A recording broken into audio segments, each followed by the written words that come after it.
Salut à tous, je suis sûr que vous en avez marre de vous faire chier dans des boulots à la con payés au SMIC, d'enchaîner les fins de mois difficiles, ou de trimer pour développer votre entreprise.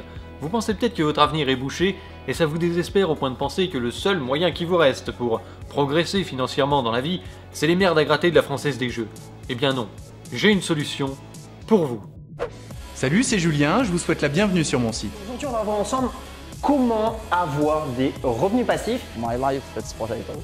Est-il véritablement possible de partir de rien et Pouvoir faire travailler l'argent pour vous et non travailler pour l'argent. est-ce qu'on peut vraiment devenir riche et changer sa vie? Sur cette page, je vous dévoile gratuitement mon astuce. Celle qui m'a permis de gagner beaucoup d'argent sur Internet. La congolexicomatisation, les lois du marché propre congolais. Comment créer un business à 1000 € par mois sur Internet sans quitter ton taf ou tes études. Qui va vous permettre de gagner votre premier million. Et une fois qu'on a son premier million d'euros, c'est plus simple par la suite, tout devient plus facile. Mais oui, c'est clair. Non, mais laissez tomber toutes ces arnaques à la con, enfin, respectez-vous. Non, moi je vais vous expliquer comment ceux qui gagnent des millions réellement le font réellement. Et pour ça, il n'y a pas besoin de travailler plus qu'un autre ou d'être extrêmement intelligent, ni même de réussir vraiment quelque chose pour s'enrichir. Tout ce qu'il vous faut, c'est un minimum de connaissances dans votre domaine, un bon réseau et de l'opportunisme. Eh oui. Ah bien sûr, selon votre lieu d'habitation et votre secteur d'activité, ce sera plus ou moins facile de se remplir les poches en grand format. Je vous cache pas qu'être youtubeur au fond de la campagne, ça fait pas partie des bons plans de carrière, hein. L'idéal, c'est d'être dans une grande ville, genre Paris, et de bosser dans un secteur qui brasse beaucoup d'argent. Et pour comprendre comment fonctionne cette formidable astuce que je vais vous révéler gratuitement aujourd'hui, on va prendre un cas concret, celui de Pascal Ouzelot. Ah, vous allez voir, c'est notre dû à tous. Le mec s'est fait 90 millions d'euros en 2 ans et demi, avec une chaîne de télé qui n'a jamais fait un seul euro de bénéfice, et qui ne lui a pourtant jamais rien coûté. Vous allez voir, c'est magique.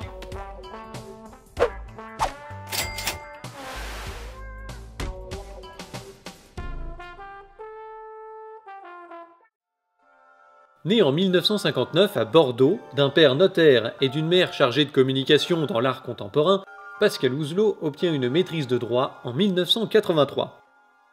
Ah oui, j'ai oublié de vous dire, la reproduction sociale, ça compte quand même un peu. Vivre dans une banlieue bourgeoise, faire ses études dans un collège privé avec les gosses de Roland Dumas par exemple, eh ben ça aide à se lancer dans la vie avec un début de carnet d'adresse. C'est autre chose que l'école publique du Tiécar classée ZEP+, vous voyez ? Pendant ses études, il va commencer à mettre un pied en politique, en soutenant la candidature à la présidentielle de Jacques Chaban-Delmas en 1974. Il changera 2-3 fois de poulain et militera aux jeunesses RPR. 10 ans plus tard, en 1984, il s'installe à Paris, et c'est grâce à son réseau dans le RPR qu'il obtient, à 25 ans, une mission de chargé de communication auprès du Premier ministre Jacques Chirac, de 86 à 88. Un poste en or qui lui servira de tremplin dans le milieu des médias. Comprenant que le pouvoir est en train de quitter la main des politiques pour aller dans celle des milieux d'affaires et des médias, il se fait embaucher à TF1, fraîchement privatisé en 89. Le temps de faire un portrait de Jean-Paul II et il est promu bras droit d'Étienne Moujotte. Il sera son lobbyiste jusqu'en 2000. Il a été auprès de moi un directeur de cabinet très actif dans la défense de la chaîne en matière de lobbying. Il a été un moteur pour la mise en place du SIDAction et l'ouverture à la diversité. Ce poste l'a aidé à se constituer un vaste réseau, comme son sens du contact assez formidable. Au cours de votre carrière, ne ratez pas les occasions de sortir, de rencontrer du monde, surtout ceux qui comptent dans votre secteur. Et alors là, si vous êtes payé pour le faire, c'est royal, ça vaut le coup d'y passer quelques années.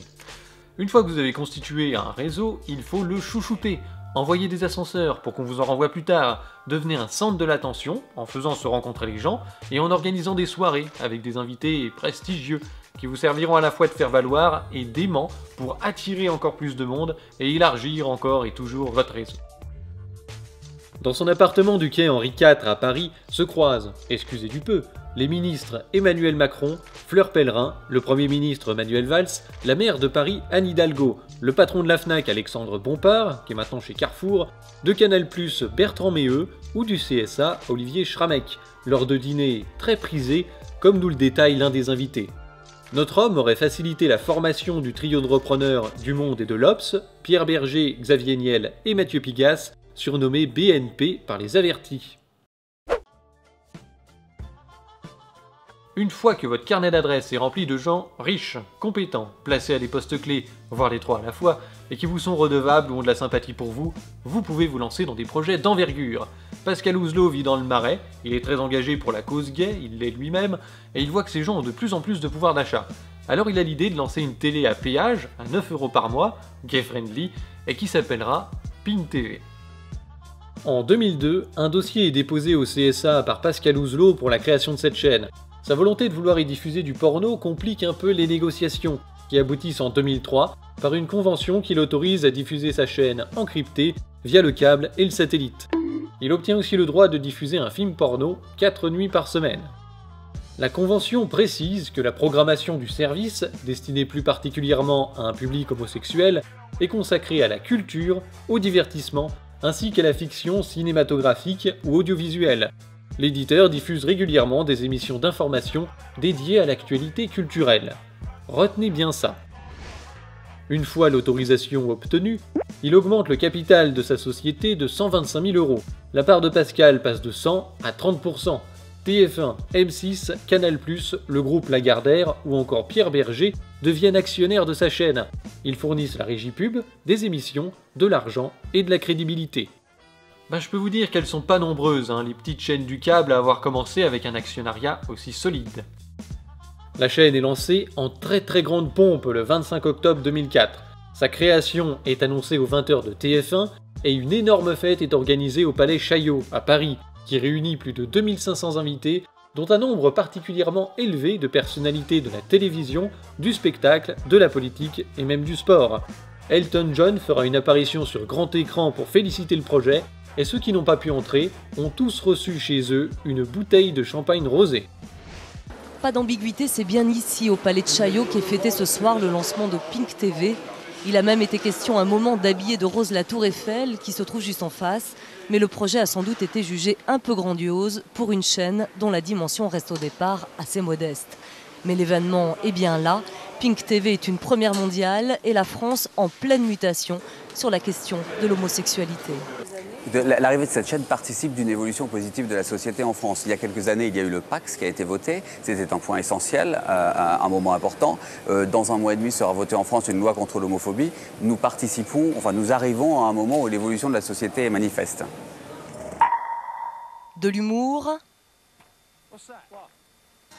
du kitsch, Wonder Woman diffusé 3 fois par jour est d'emblée l'icône de la chaîne, des séries, des films, mais aussi de l'opéra et 7 heures chaque semaine d'émissions produites expressément, dont une animée par la très classique Claire Chazal, utilisée à contre-emploi. Un clin d'œil parmi d'autres pour une chaîne qui mise sur la dérision. Exemple avec Mitterrand et Kohl et ce slogan « Il n'y a pas que le sexe dans la vie de couple », un nouveau concept observé par le marché publicitaire. J'ose même pas imaginer le prix de la soirée. Même les chaînes de la TNT n'ont pas eu un lancement aussi poète-poète alors qu'elles avaient une envergure nationale, elles. Le Pascal a eu les yeux plus gros que le ventre.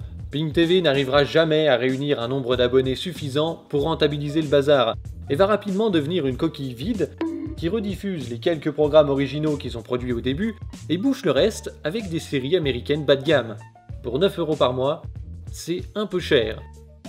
TF1 et M6 vont rapidement quitter le navire en épongeant leur part de perte, et la suite de l'aventure se résume à une multiplication des mises en garde du CSA sur la classification et la diffusion des programmes, la publicité clandestine, la promotion de la consommation de produits alcooliques et stupéfiants, etc. Et à des demandes répétées de Pascal auprès du CSA pour pouvoir diffuser toujours plus de porno, au nom de ses difficultés financières et d'une volonté de relancer les productions culturelles de la chaîne. Au fil des années, le CSA cédera à toutes ces demandes. Pourtant, Pascal ne respectera jamais ses engagements culturels. Pink TV va petit à petit cesser d'émettre, remplacé sur le même canal par Pink X, qui va déménager aux Pays-Bas et qui ne diffuse aujourd'hui que du porno gay masculin. Un clin d'œil parmi d'autres pour une chaîne qui mise sur la dérision. Exemple avec Mitterrand et Kohl et ce slogan « Il n'y a pas que le sexe dans la vie de couple ».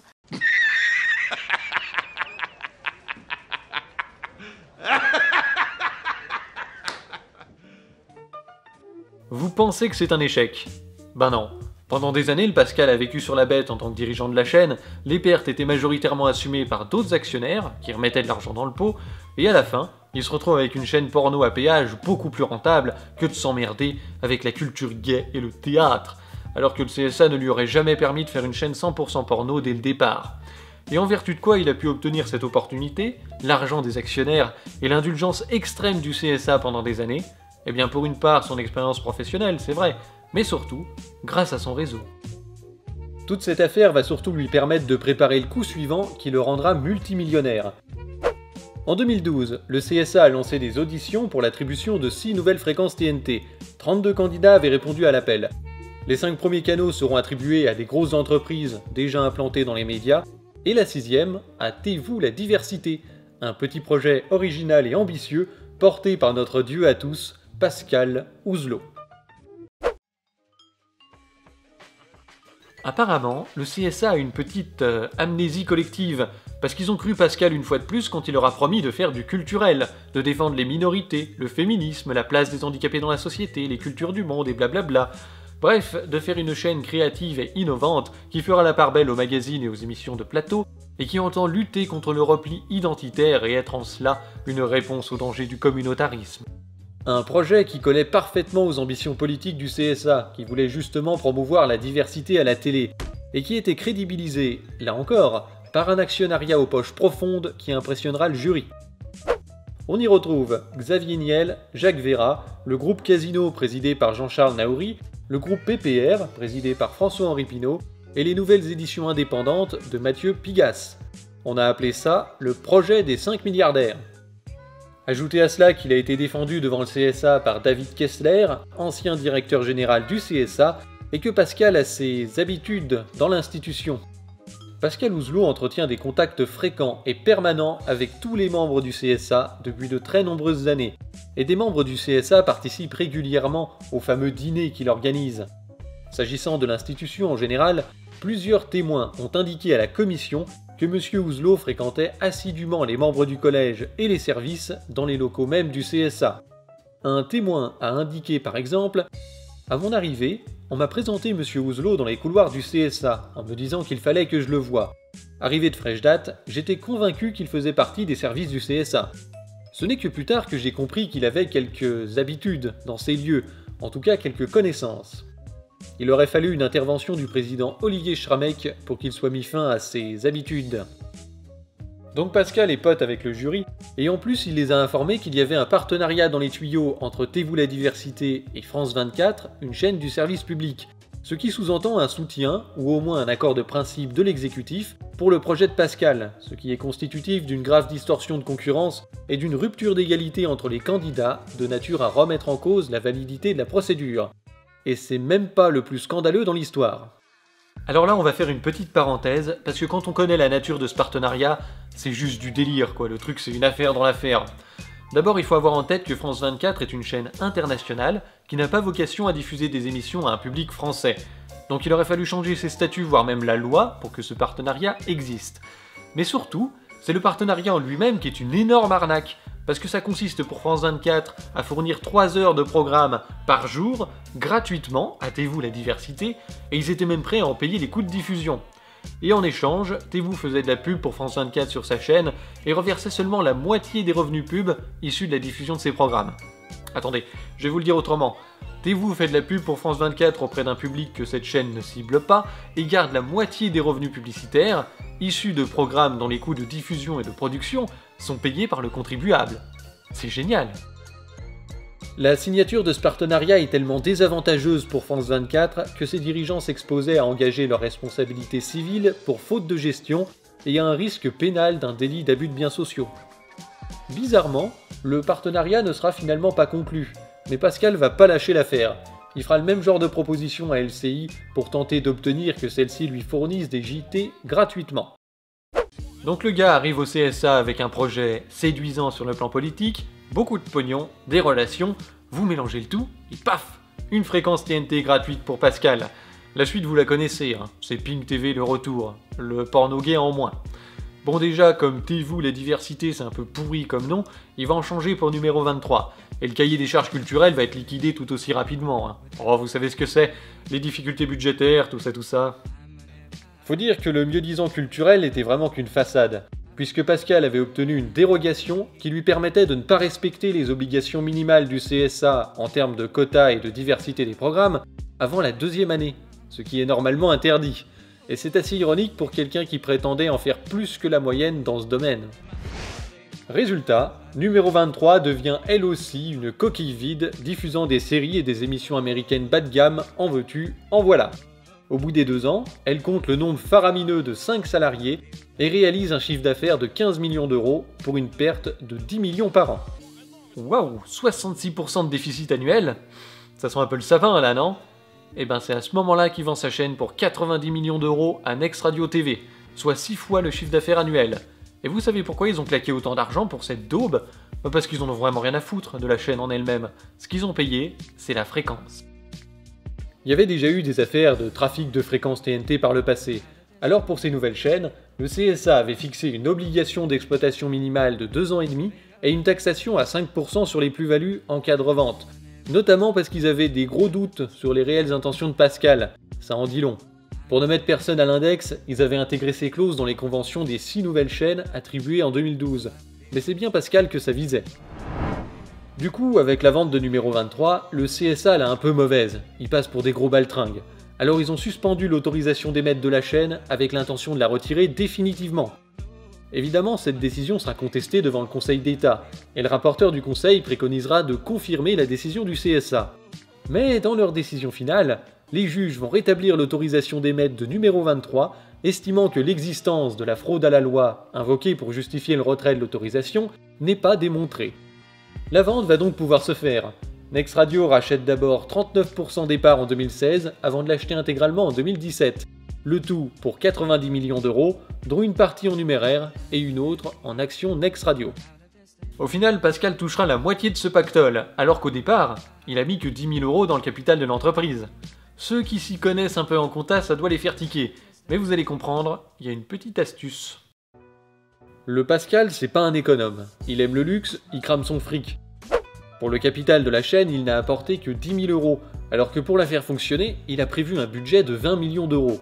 Si ses potes milliardaires avaient fourni cet argent sous forme de capital, la part de Pascal aurait été extrêmement diluée à 0,5%. Il n'aurait donc pas eu le contrôle de la société et n'aurait touché que 0,5% de l'argent de la vente. Alors, pour qu'il reste majoritaire, les autres actionnaires n'ont apporté en tout que 9 996 euros. Seulement avec 20 000 euros de capital, on monte à peine une pizzeria itinérante. Alors d'où viennent les millions manquants? Eh bien c'est de la dette qui va être fournie par les 5 milliardaires. Et ça, c'est futé. Parce que grâce à ce montage, Pascal a plus de 50% des parts, il a le contrôle sur sa chaîne. Pendant 2 ans et demi, à nouveau, il vit sur la bête. Salaire de PDG, bagnole de fonction, Fred Bush et tutti quanti. Il a même poussé le vice en allant jusqu'à s'octroyer un bonus en cas de revente de la chaîne. Parce que c'était bien son but dès le départ. Il a donné le change pendant le délai minimal d'exploitation, il a fait en sorte de dépenser le moins possible pour conserver la valeur de la chaîne, en essayant de nouer des partenariats à la con pour avoir des émissions gratuites et en diffusant un maximum de programmes américains bas de gamme pas chers, quitte à ne pas respecter les obligations de quota du CSA. Puis il a vendu le tout, il a empoché 45 millions d'euros et les autres actionnaires ont aussi eu leur petit chèque, à proportion de leur participation dans le capital. Et à votre avis, pourquoi est-ce que les milliardaires ont accepté d'être aussi minoritaires dans le capital de l'entreprise, alors que c'est eux qui apportaient tout le fric et qui assumaient les pertes? Eh ben, parce qu'ils vont se les faire rembourser. Et oui, ils n'ont pas bouché les trous avec des augmentations de capital, ils les ont bouchés avec de la dette qui s'est accumulée dans les comptes de l'entreprise et qui a été transmise à Next Radio en même temps que la fréquence. Ces dettes qui représentent les pertes seront remboursées aux milliardaires par Next Radio, sûrement avec des intérêts. Tout le monde est content?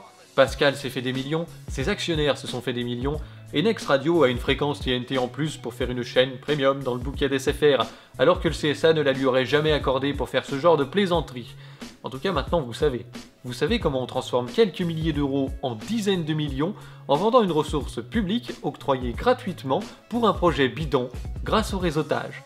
Mais ne vous y trompez pas, c'est vous derrière votre écran, qui êtes au RSA, au chômage ou qui exigez des droits dans votre travail. C'est vous les vrais parasites de la société, hein. Quand vous vous rendez compte que pour produire, vous avez besoin de l'autorisation de quelqu'un qui ne produit rien.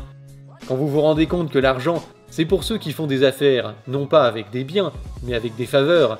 Quand vous vous rendez compte que beaucoup sont devenus riches avec des pots de vin et une influence, plus que pour leur travail, et que la loi ne nous protège pas de ces individus, mais qu'elle les protège à eux. Quand vous vous rendez compte que la corruption est protégée et que l'honnêteté mène au sacrifice de soi-même, alors vous pouvez dire, sans avoir peur de vous tromper, que la société est condamnée. Bon, pour la société, je sais pas, mais en tout cas, moi je condamne pas le réseautage, puisque tout le monde le pratique, ce serait hypocrite. Chacun a déjà bénéficié d'un coup de main, d'un passe-droit, d'un piston d'un membre de son entourage. Et puis, si vous êtes doué dans quelque chose, faut aussi savoir le montrer. Par contre, ça me pose plus de problèmes quand des gens progressent professionnellement en ayant recours presque exclusivement au léchage de cul et au lobbyisme. Surtout quand on a du mal à le distinguer du trafic d'influence, et surtout quand ça touche des biens ou des marchés publics qui sont utilisés, voire même détournés, pour l'enrichissement de quelques-uns au détriment de la collectivité. Les libéraux vont sûrement dénoncer l'étatisme et le crony-capitalisme dans les commentaires, et ils auront raison. Mais en général, ces gens-là oublient bien vite qu'on peut trouver le même genre de problème dans les entreprises privées, simplement parce qu'elles sont composées des mêmes êtres humains.